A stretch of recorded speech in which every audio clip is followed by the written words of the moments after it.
Up to the time of my departure for my staff college course in India, Chukwuma and I discussed at length, even in the country, but particularly in the army, where tribalism, favoritism, double standards, and general indiscipline had set in as a result of over-politicization. In spite of the discernible dissatisfaction within the army, the possibility of a coup was still unlikely when I departed Nigeria's shores for the Indian subcontinent in March 1965. As a result of the Indo-Chinese War of 1963, the duration of the course at the Indian Staff College was reduced from 12 months to 7, even though no essential item of the course was deleted. This made it very rigorous and demanding and left little room for anything outside the course itself. There was only 1 week break. Chukwuma and I exchanged a few letters while I was in India, but none of his letters gave any indication of the heightened discontent and dissatisfaction that could lead to a coup. As I gathered after the events, the last straw was the mishandling of the elections in the Western region and the subsequent total breakdown of law and order, which resulted in complete insecurity of life and property. Officers had discussed events in the country freely among themselves, particularly the middle-level officers who attended an infantry course in Abeokuta around September to October 1965 and expressed utter disgust at the situation in the country. They talked of ineptitude and the lack of purpose in the government. The nation was sick, they said. Brinksmanship had become the order of the day. Every national issue since 1959 had led us one or more steps towards the brink of a political precipice. The election of that year was fought on regional loyalty with a strong tribal bias. But the government that emerged was a coalition of two regional-based parties, leaving a third party, also regional-based, out in the cold. With no patriotic feeling left and with selfishness, greed, corruption, and sectionalism and tribalism being extolled, the third party embarked on ceaseless mischief to ensure that the unstable stool fell, no matter what happened to those sitting on it, around it, and under it. The cry and attitude was North for the Northerners, West for Westerners, and East for Easterners. Nobody seemed to care sufficiently for Nigeria as a nation. Those who were not directly involved in the politics of the day, which were politics of hatred, division, victimization, destruction, unabashed graft, greed, and ostentation, were powerless to do anything about it. The nation was divided within itself, but obviously the ship of the nation had drifted aimlessly for too long. A rescue operation was thought to be desirable and necessary. Officers with similar viewpoints were identified and earmarked by Chukwuma.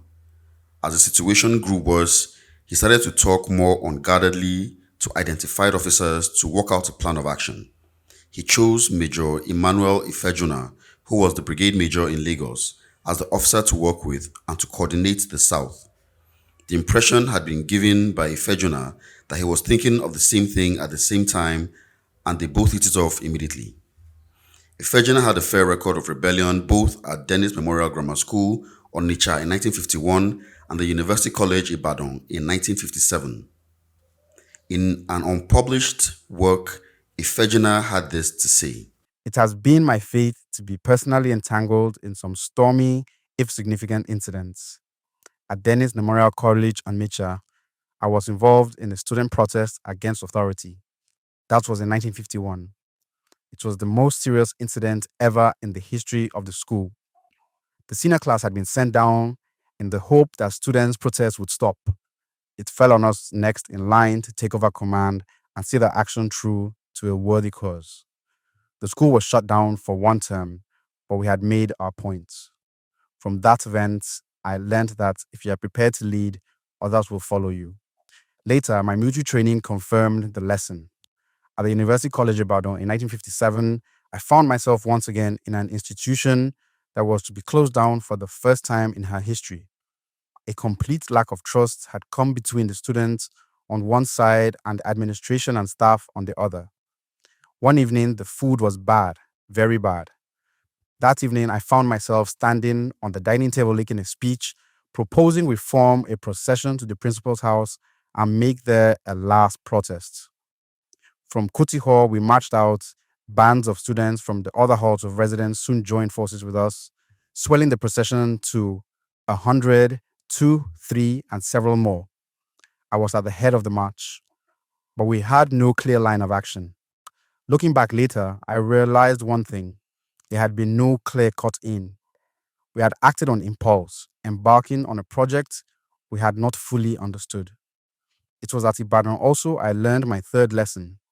One morning, workmen arrived at the campus with what looked like burglar grills. In a matter of days, they had sealed off each hall or residence from the outside and turned all into cages. Altogether, they give the place the look of the zoo, so that students saw themselves as animals on show. They made protests to the authorities. The union executive, of which I was a member, went as a final delegation to the principal, all to no avail. Then the students took a decision. The cages would have to come down faster than they had been put up. But how to do it? Everybody knew what was wanted, but had not or did not know the means and manner of effecting the change desired and demanded by all. Each waited for the other to act or simply waited in the hope that something would happen, possibly by way of providential intervention. At an appointed hour, I and two others met in a hidden rendezvous. We worked out detailed plans and assembled hammers for the job. The event, which took place a week or so later, went according to plan. We planned a union meeting. There were speeches, moving speeches. Then one of my friends shouted, "Down with the cages." He led the way out of the hammer dump. Before long, the cages were all down. At the end of it all, a student friend reflecting on the incident made the interesting comment that a collection of professors would still be a crowd. The group must have a leader or remain in chaos. The university college was closed for a term, but we had made our point. And a lesson that emerged for me from this incident was the need for careful planning before understanding any operation. The chance of success can be said to be in proportion to the work put into the planning. What was intriguing was the similarity of character between Emmanuel Ifejuna and Chukwuma Nzeogwu as far as their militancy in school was concerned. But that was as far as it went. Ifejuna could be described as a courageous coward. In all his cases of leading protests at school and college, he deftly escaped being caught and punished as a ringleader. On the other hand, Chukwuma stood out and allowed nobody else to take the blame. He bore the responsibilities and consequences of leadership. What then made Chukwuma single out Ifejuna as a close collaborator in the coup plan? In addition to similarity of experience in leading protests, there was the identity of views on the problems of Nigeria and the need to do something. There was also the strategic appointment held by Ifejuna in Lagos, which made his collaboration necessary for the success of the operation. There was no doubt about Ifejuna's oratorical gifts and his connection, especially within academic circles. Without any doubt, Ifejuna was a likable personality, and from all indications, he worked just as hard as Chukwuma did in the planning of the coup. The officers saw the problems of the country as emanating from the weak leadership that was moving the nation steadily but surely to self-destruction. In his unpublished work, Emmanuel Ifejuna perceptively described the regime they strove to replace. He said, "One real problem was that those who ruled us grew larger and became more distant from the people. They could not genuinely feel the pulse of the people. They only believed in what they wished to believe. They sought to absorb you into their ruling group, failing which they would seek to destroy you. What interested the old pack of politicians in power was not what was good for the people of the nation. What interested them was what was good for themselves, personally, and their regime. So if any new solution they stood to lose, even if it meant that the nation would gain, they opposed it firmly. If the leadership of the regime were disciplined, they might have practiced less evil than what we saw them do. Rather, they led us to the chasm of the devil. On January 15th, the question has been asked by some whether it was not indiscipline on our part to have taken up the arms entrusted to us without proper command. Yes, it was. But this was indiscipline to cure all cases of indiscipline. We fully realized that to be caught planning, let alone acting on our lines, was high treason. And the penalty for high treason is death. We know. We're all aware of our actions. and we were well aware of the consequences. What were our aims? A rebellion would involve division in the country, but it was unity we wanted and not rebellion. So the idea of rebellion was out.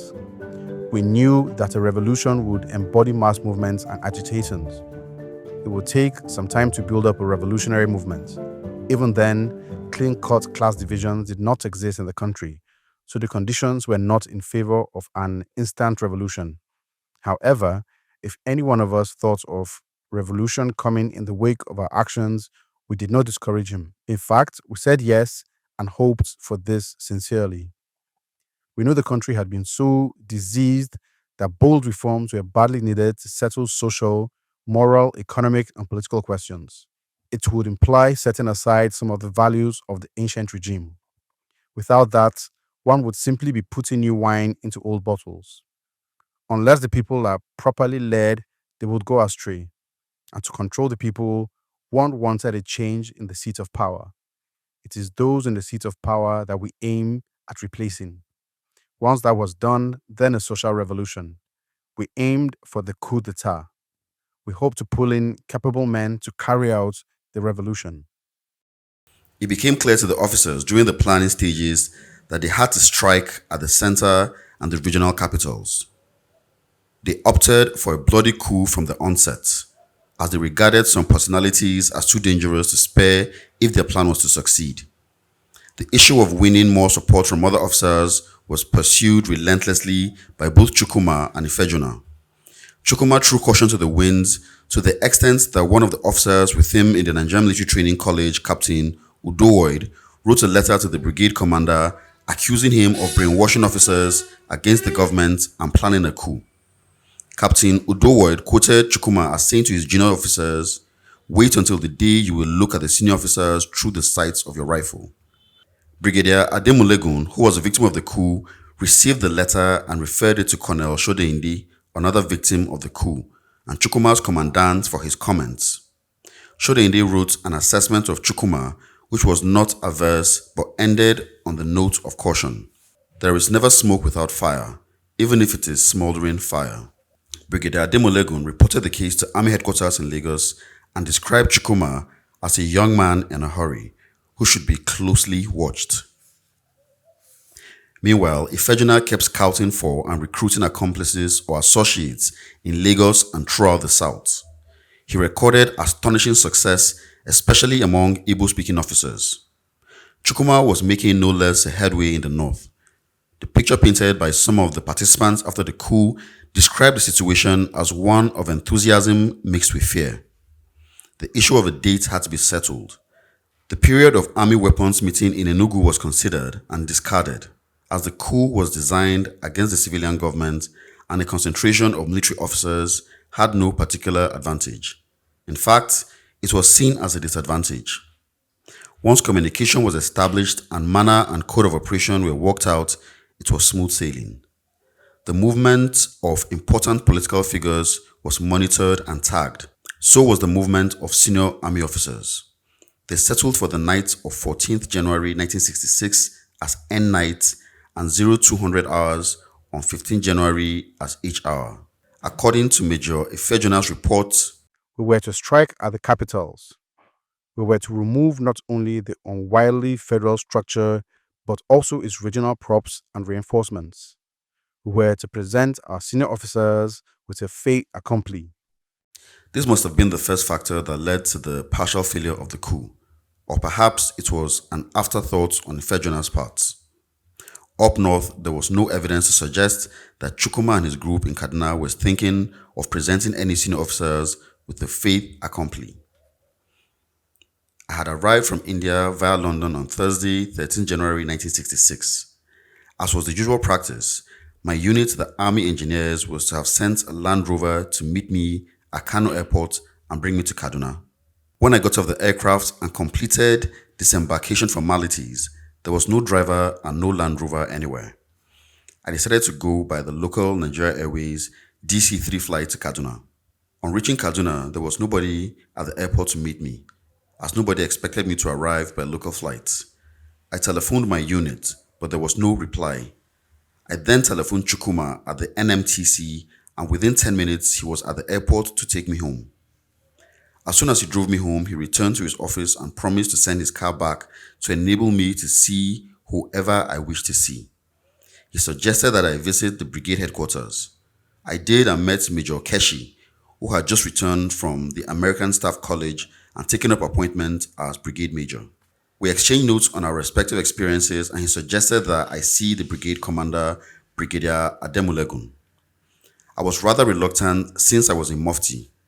Keshi urged me on, and through the brigade internal communication system, informed the commander that I had just arrived from the Indian Staff College course. The brigade commander spoke about his official visit to Ghana in connection with the idea of an African High Command.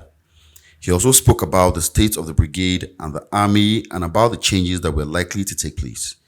He hinted that Major General Aguyi Ironsi might be given another appointment of an armed forces type and that he was likely to take over as the head of the army. He asked me to come back to discuss the problem of my unit after I had settled down. That was the last time I saw him. Captain Ben Boulier, who was acting commander of the engineers unit, had earlier left a note that was brought to me when I arrived, suggesting that I should not take over command of the unit from him until the following Saturday.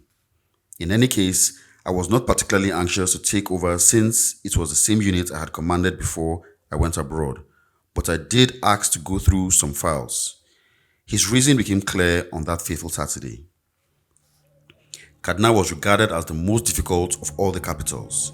It was a hard nut to crack, and no less a committed and courageous officer than Chukwuma could take on the Kaduna assignment. The powerful premier of the north, the Sardauna of Sokoto, the brigade commander Brigadier Ademulegun, and the commandant of the Nigerian Defense Academy, Colonel Ralph Shodeinde, were all in Kaduna. Under the pretext of a military exercise, the troops of the Nigerian Military Training College, where Chukwuma was chief instructor, had been called out with troops of other units in Kaduna, and the brigade headquarters had approved the exercise without suspecting anything. Exercise Damisa or Lion Hunt turned out to be a coup designed to hunt down the political and military leaders. At dawn on 15 January 1966, Kaduna woke up to the muted shock of a perfectly successful coup in the regional capital. The premier's house was shelled and broken into with anti-tank weapons, and the premier himself was assassinated. In a BBC television interview on 22nd January 1966, Chukwuma described what happened at the Sardauna's house. Major Nzeogwu, can you please give me an account of the night of the coup in Kaduna? Well, it's rather something like the longest day. We started this off on the night of the 13th of January when a night exercise was planned by the military college, which I command. We took our troops to the ground and taught them how to do night attacks. We didn't tell them what we were planning for, but at the end of the exercise, we took them out and showed them various places where they were to stand and just remain in their vehicle. Next day, we went out again for the same type of exercise, and at the end, we issued them with ammunition this time, live ammunition, and told them that they were going back to the same place as they went yesterday, but this time they were to get certain people. And they were with you, were they? Oh, of course they did. Oh, they all supported us. Did the Sardauna himself attempt to fight? Well, no. We didn't see him until the time we actually shot him. He ran away from his house when we fired the first few shots of anti-tank gun into the building. The whole roof was blown up and the place was set alight. Then we went to the rear of the house and started searching from room to room until we found him amongst the women and children, hiding himself. So we sort of took away the women and children and took him. Now, what are your relations with General Iransi in Lagos? Well, very good. He's my boss. I have always been under him, and I still am. I still am under him. There isn't really any problem. A few misunderstandings arose, but this was due to the publication in the press and by announcements over the radio. At one time, they started calling us in Kaduna rebels, whereas in fact the revolution was all a planned affair all over the country, and many other people were called. Brigadier Olusegun was killed with his wife, who probably refused to be separated from her husband, and Colonel Shodeindi was killed with a grenade and his wife suffered shrapnel wounds for which she had to be operated on. In Lagos, the capital of the country, things were diffused and confused. The situation was perhaps best described by Emmanuel Efejuna. On 14th January, there were two parties. One was the party for visiting commanders in 2 Brigade. The second was my own party. It was no ordinary party. To wit, I invited young officers. These had been carefully selected and sounded. We knew their views and we knew that they would not let us down. One by one, they came into my house.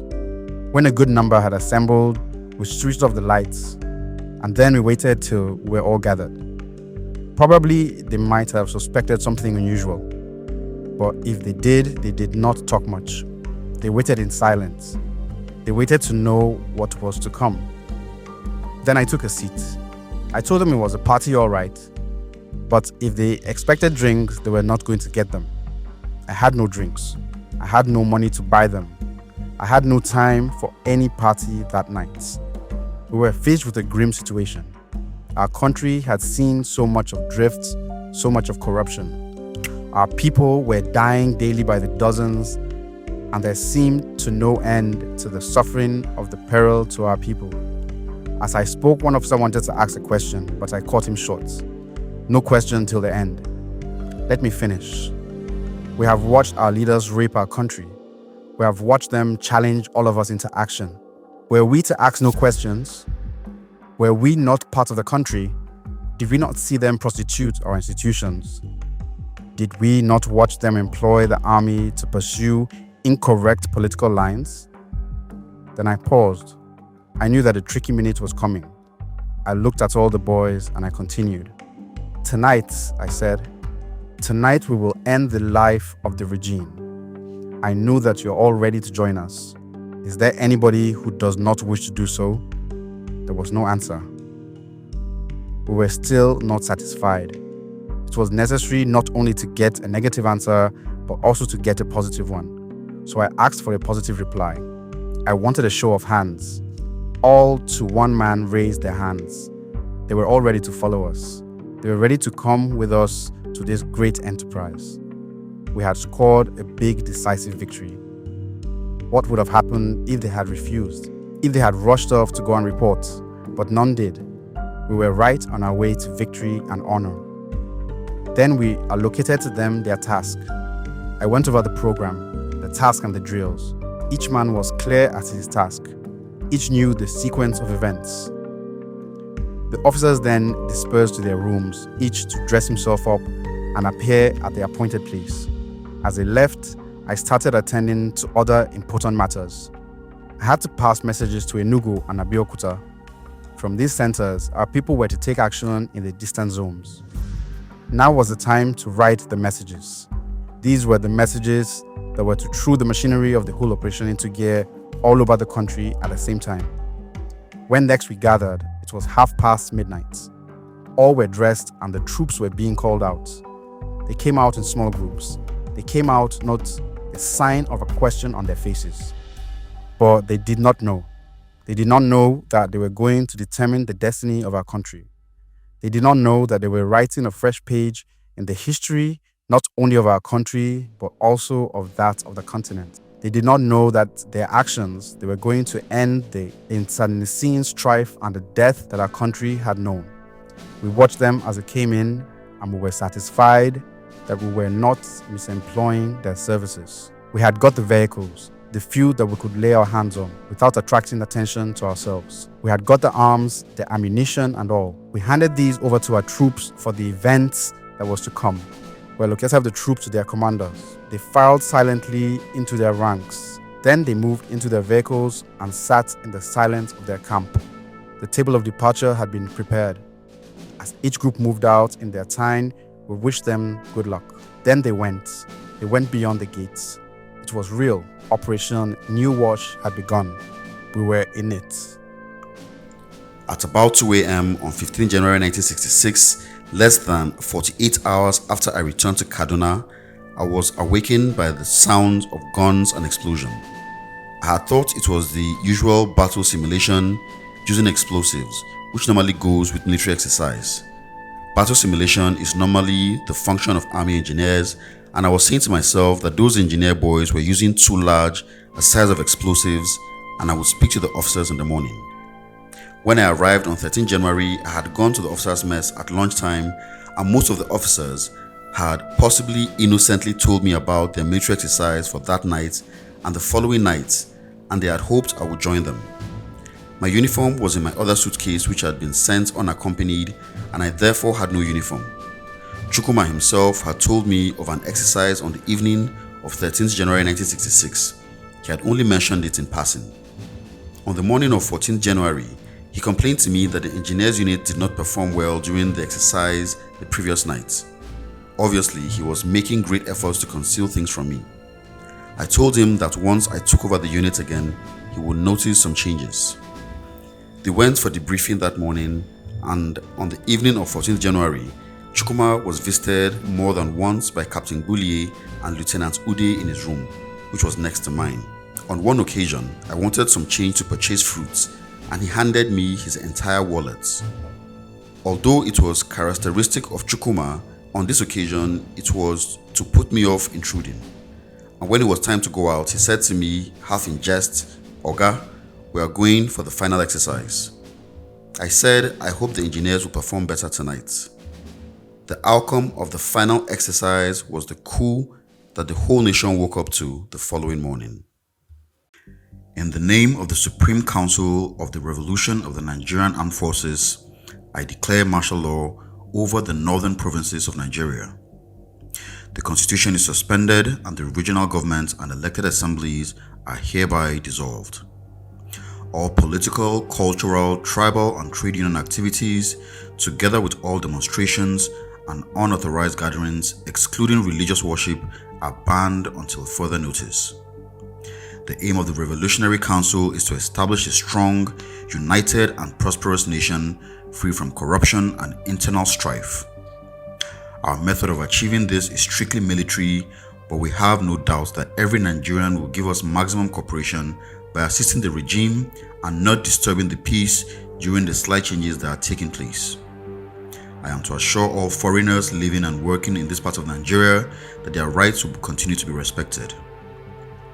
All treaty obligations previously entered into with any foreign nation will be respected, and we hope that such nations will respect our country's territorial integrity and will avoid taking sides with enemies of the revolution and enemies of the people.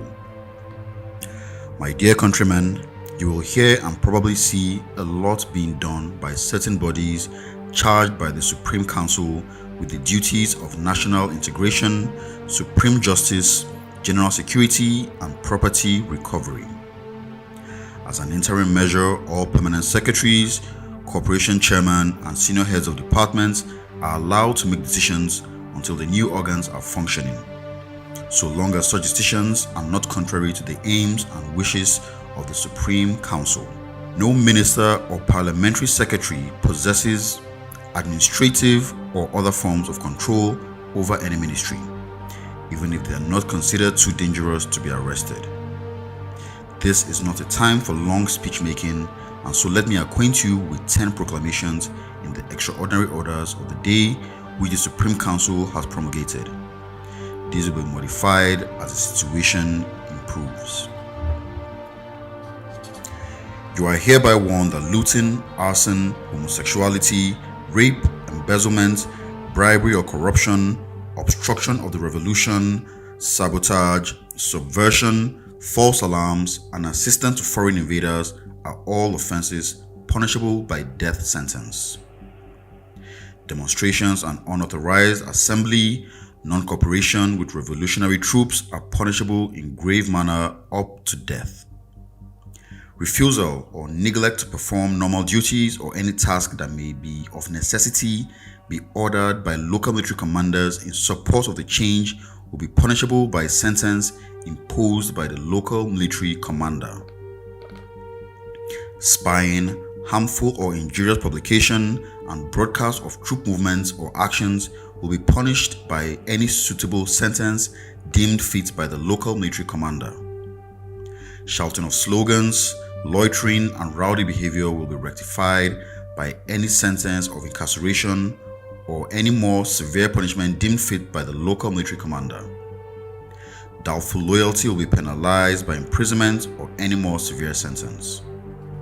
Illegal possession or carrying of firearms, smuggling or trying to escape with documents, valuables, including money or other assets vital to the running of any establishment will be punished by death sentence. Wavering or sitting on the fence and failing to declare open loyalty with the revolution will be regarded as an act of hostility punishable by any sentence deemed suitable by the local military commander. Tearing down an order of the day or proclamation or other authorized notices will be penalized by death. This is the end of the extraordinary order of the day, which you will soon begin to see displayed in public. That our land, watered by the Niger and Benue, between the sandy wastes and Gulf of Guinea, washed in salt by the mighty Atlantic, shall not detract Nigeria from gaining sway in any great aspect of international endeavor. My dear countrymen, this is the end of the speech. I wish you all good luck, and I hope you will cooperate to the fullest in this job which we have set for ourselves of establishing a prosperous nation and achieving solidarity. Thank you very much, and goodbye for now. I was expecting a vehicle to take me to the engineers unit that Saturday morning at 8. Because of the break in my sleep during the night, I did not wake up as early as I normally did. So when I woke up at about 7 a.m. and Chukuma was nowhere to be seen, I had assumed that he had gone to the office. When after 8 in the morning, no Land Rover turned up in my quarters, I walked across to the officer's mess to make a telephone call. I was surprised to see all the mess stewards, who under normal conditions did not wear military uniform, in full battle order. I asked them what was happening, but they would not talk. I then went to the mess sergeant who broke the news to me. "Oga, we hear Premier don't die, Brigadier don't die," he said. I could not believe such a strange story. I thought that even if thugs from Lagos and the West had invaded Kaduna, they would not have committed such an act. I went to the telephone booth and I tried the brigade major, but there was no reply from his office. I tried the next senior staff office in appointment, the DAO, and the voice of the other end was that of Captain Patrick Anekwe. When I asked if what I heard was true, he said, "If you want to know, you can come to this headquarters, sir." I told him I had no transport. Within 10 minutes, there was a Land Rover to fetch me. As we drove along to the next major route from the mess, I saw a civilian staff of Brigadier Olusegun, a native of Owo, and I stopped to confirm the stories I'd heard. Sobbing, he told me his master and his wife had been killed. I asked him if he had seen the corpses or if he was carrying rumors. He confirmed he had seen their corpses. We drove to the brigade headquarters where I found stocks of ammunition and composite ration strewn all over as if there was a general mobilization. As I left Chukuma, my eyes caught Sir Kashim Ibrahim sitting at the corner of the corridor on a mat. He had been forcibly brought in from his official residence. When I went to him and respectfully greeted him, he returned my greetings, obviously non-cheerfully, but neither he nor I could advance a conversation. I did not know what was going through his mind, but as I had just been unusually ticked off by Chukuma for asking what he considered a stupid question, I controlled myself. Sir Kashim seemed stoically not to be in sorrowful but in prayerful mood with his praying beads in his hand. By the time I came to the brigade headquarters the second time, Sir Kashim had been released. I went to Captain Anekwe, and in a state of disbelief, I asked him again if what I heard was true. Without showing any emotion, he said, "Yes, what you heard is true." I then asked, "Who killed them?" Still unruffled, he said, "Soldiers." In a fit of suppressed anger, I asked, "Soldiers from this country or from another country?" Again he answered, probably puzzled at my ignorance, that they were soldiers from this country. When I asked if they had been arrested, he finally disarmingly said, Soldiers from your unit are among them. At that point, an army doctor, Captain Oshowole, walked in. When I asked him what he was doing around, he told me that he was attending to Chukuma. Where is he? I asked. I was told he was in the brigade commander's office. May I see him? I asked without sparing a minute to think. Captain Anekwe called him on the intercom and he asked me to come in. I went in and found Chukuma with a bandage around his neck and his left arm in a sling. Still unable to fathom what had really happened, I asked him how he had sustained his injuries. He simply said, in that man's house. Which man? I asked, perplexed. Amadu Bello, he blurted out. When I asked him what he was doing there, he curtly told me to stop asking stupid questions. Then the full impact of what had happened dawned on me. I then told Chukuma I was going home and asked if I could get him anything. He asked me to get him a sandwich as he did not want to rely on food produced from any other source from the time being. For 48 hours after the coup, I prepared mainly from tinned foods in our house everything that Chukuma ate. After that, Daniel, his orderly, took over. The first indication I had that the coup was not a total success nationwide was on my visit to the brigade headquarters on Saturday afternoon. Ammunition, composite ration, and other materials had been stacked right in front of the entrance to the brigade headquarters building, apparently in preparation for a full-scale military operation. I later understood it to be an operation to storm the south and finish up the uncompleted job while defending the north at the Jebba Bridge. As a matter of fact, Captain Soundtong and Lieutenant J.C. Ojoku had both been dispatched for defensive and offensive operations but were recalled from Jebba Bridge.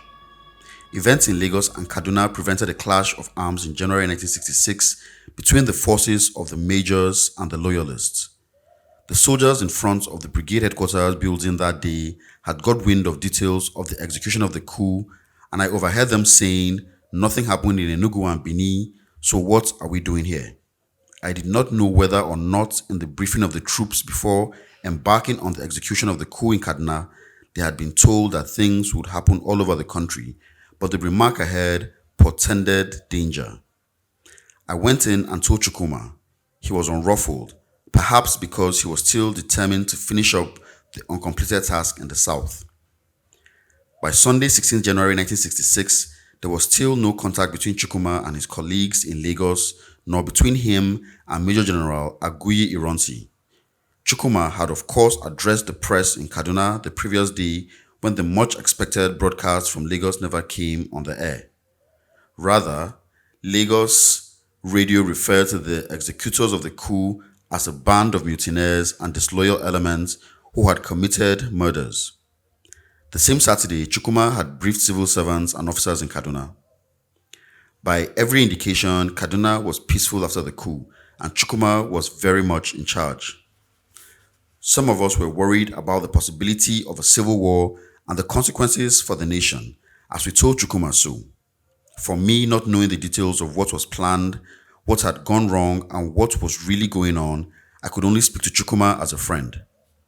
During one of our discussions, he fully appreciated the dangers of a civil war himself, but in the circumstances, having been let down by his colleagues in Lagos, the lack of communication between him and others, and his disregard for Major General Ironsi, he was left with no other choice but to fight it all out. I offered to go to Lagos to act as a mediator between Chukuma and Ironsi in the hope that the impending armed confrontation would be averted. On Monday, 17 January 1966, I left Kaduna by Nigerian Air Force plane piloted by Flight Lieutenant Dan Suleiman to Kano in the hopes of catching a connecting flight to Lagos. As we approached Kano Airport, Dan Suleiman told me that the control tower was asking for the name of the officer on board, our mission, and similar questions that were not normally asked unless you were trying to identify an enemy. He asked if we should go back to Kaduna. I said no, and we eventually landed in Kano. As soon as we landed, we were met by a smart, well-turned-out officer, Second Lieutenant Ike Nwachuku, who came to attention, saluted briskly, and said, "You are wanted by my commanding officer, sir." Going to his commanding officer would make me miss the flight to Lagos, but refusing would surely lead to an unpleasant scene at the airport. I went to the barracks to meet the commanding officer, Lieutenant Colonel Odumegu Ojukwu. In spite of our long-standing acquaintanceship and comradeship, he appeared cautious and suspicious and fired many questions at me. When he was satisfied that I was not the enemy, he relaxed a bit and we went into a less stiff and semi-hostile session of questions and answers. I was offered lunch, which I did not accept. I was then released from what can be appropriately described as office detention to catch the afternoon flight to Lagos. What I did not know and still do not know was whether Ojukwu was acting on his own or in self-defense by according to me this unusual reception or on instruction from Lagos. I understood much later that one Lieutenant Ude, a participant with Chukwuma in Kaduna, had come to Kano earlier, allegedly to bump off the commanding officer for his fence sitting. I got to Lagos at about 5 p.m. and I was met by a boisterous friend and colleague, Major Henry Igboba. He came with anti-tank and machine guns and rifles. I was delighted to see Henry, and when I asked him why he was so heavily armed, he jokingly said, "We are giving you a VIP reception." I rode with him in his Land Rover and we went straight to the police headquarters at Obalende. After a thorough search and preliminary interrogations, I was led to Major General Ironsi, who had by then been able to get in touch with Chukwuma in Kaduna, which made my trip to Lagos no longer necessary. Ironsi, however, made one point. He said, Nzeogwu talked about safe conduct for him and his colleagues when I spoke to him. What exactly does he mean? Does he want medals for what they have done? I explained that I could only understand it to mean pardon or amnesty for them. General Ironsi then remarked that it would be the responsibility of the Supreme Military Council when it was constituted to decide. I bade the general goodbye and left. I was told by one of his staff officers that accommodation had been arranged for me at Ikoyi Hotel. When I came out of the building, Major Igboba advised me not to go to Ikoyi Hotel as the commanding officer of Ibadan Battalion, Lieutenant Colonel Lagama, was killed there. He suggested that I go back to Kaduna via Kano on an international flight that usually left for Kano after midnight. I agreed and thanked him, and he took me back to Ikeja Airport. Major Igboba left me, or rather handed me over to the airport guard commander, Captain Yakubu Danjuma. I was trying to compare the atmosphere in Lagos with that in Kaduna, where there was no sign of tension. Either on his own or on instruction from higher authority, Danjuma was not prepared to talk, giving only an occasional smile or a sigh. I left on the international flight to Kano on schedule, not feeling much better about the situation than when I left Kaduna, except for knowing that Chukwuma and Ironsi had been able to talk. I got to Kano, and as routine, I had to go to the barracks to see the commanding officer again. I was expecting that he would be asleep, but he was not. Ojukwu carefully and strenuously debriefed me on my visit to Lagos, and when he was apparently satisfied, he offered me a bed in his house. With the air of subdued tension and suspicion everywhere, I declined, because the atmosphere was not conducive to accepting this generous offer. I believed that in such a situation, an eyeball-to-eyeball approach would not heighten tension, even if it did not reduce it. At daybreak, I was given a car which had previously been brought from Kaduna by Lieutenant Ude to enable me make my way back. Ude had earlier been arrested and detained for allegedly attempting to kill Ojukwu. I returned to Kaduna to find that Chukwuma had dropped all ideas of marching on Lagos and the South. He was only then afraid of his life and that of his colleagues. He did not have much confidence in what had emerged in Lagos, and he did not know what had happened to his colleagues. Although he was not prepared to submit himself to the authority of Lagos, Chukwuma did not hesitate in handing over the administration of the North to the Lagos-appointed military governor, Major Hassan Katsina. Owing probably to the confusion and unclear situation in Lagos and the breakdown in the coordination of actions and activities between Lagos and Kaduna, the 4 days of Chukwuma's administration of the northern region left an impression of determination for change, but failed to spell out in detail the direction of that change. His broadcast on Radio Kaduna in the afternoon of 15 January 1966, when his collaborators in Lagos seemed to have failed to make their own expected nationwide broadcast, only revealed the general aim of the coup. He did not agree that what he led in Kaduna was a mutiny, and he remarked at a press conference in the brigade headquarters, "In a mutiny, you have undisciplined troops. There is no indiscipline here." All sorts of postulations have been made on the failure of the coup to bring about the honest progressive new government, which would be closely watched and guided by the military. But to my mind, the coup was heavily tribally biased in execution in the south, and that nailed its coffin. It was alleged that some of the participants tipped off Major General Aguiyi Ironsi and that Lieutenant Orji, who was detailed to take care of him, saw him on the Carter Bridge, and after they exchanged words in their local dialects, Orji had a change of heart. It may also be said that kinsmanship and old school ties alone are not enough to carry out and sustain a coup in Nigeria. The pattern of casualties were seen on reflection by well-meaning Nigerians as not only uneven but also a sudden change in the political equation. The personal ambition of executors in the South mixed with vendetta could be ascribed as the second major cause of failure. Thirdly, there was the confusion in the minds of the planners and executors as to the aim and limits of objectives of the coup and the changes that were to follow. I did not see any concrete evidence of the coup of 15 January 1966 being one planned to preempt another coup, except that the rumors and allegations were peddled as a means of finding justification for the coup, even though it needed none. If the coup had succeeded, I believe that it would have been a matter of months, if not weeks, before serious cracks developed between the new honest progressive government and its military overlords, and this would have led to another coup, either to remove the new government or the military overlords. There could have also been the possibility of a third coup to remove them both. And no hired revolutionaries are able to carry out the aims and objectives of a revolution faithfully, satisfactorily, and to the letter, while the initiators are bystanders. Revolution by proxy cannot be successful.